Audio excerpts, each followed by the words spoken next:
I've been asked from time to time throughout the day how to remove demerit points in Ontario. Or phone calls, clients will walk in across Ontario to the offices, and that is a very key question to them because they're very worried. It's sort of a two-pronged question because sometimes those people are coming in with a ticket in hand, which means there are no demerit points actually on their record at that point in time. And we're in a position to really help them because we can then take over and prevent that from ever happening. I think that's an important thing to do. So ultimately what I'm saying when I've told you that is call us first. We're going to do our best to try to help you. And if we can, we will. And if we can't, we're going to at least educate you on what you're going to need to do next.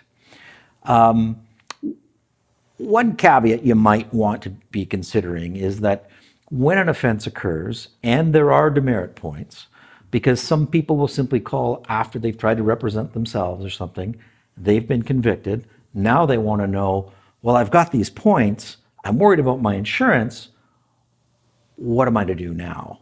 Well, I think you have to know what exactly you're facing. Obviously, this is a problem, but we have to circumscribe the problem by understanding the timelines on that thing. So if you are convicted of an offense, so from the date of the offense for 2 years, so 24 months, those points will be on your record, often called a driver's abstract. After the 2 years has expired, those points will be removed and your record is clean, save and except for the original offense will be there for 1 further year. So after 3 years, both the demerit points and the conviction will be gone. The other way that we would address the question, depending on what it would be, is whether you would need a reopening or an appeal. That's contingent upon a client coming in with a piece of paper. Maybe they've tried in traffic court to represent themselves, and they're simply looking for what to do now because they assumed they'd be successful. They weren't. They've been convicted. What do we do?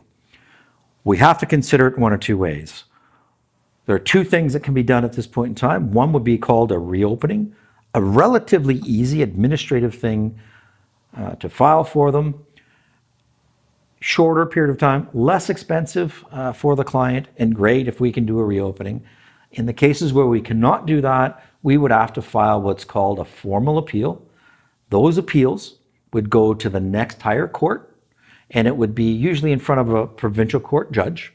And the provincial court judge will be deciding on whether or not the penalty is accurate, whether or not the penalty should be adjusted, whether or not the conviction is sustainable, whether or not the evidence were there, whether or not the defendant himself was properly or herself properly represented. There are many things that they would look at. In most cases, though, after an appeal, if there is merit, we're gonna see that, we're gonna know, we would talk to you about those grounds, and we'd make a very good decision on whether or not we wanted to do that. And if we did want to do that, we would have a very reasonable chance of being successful.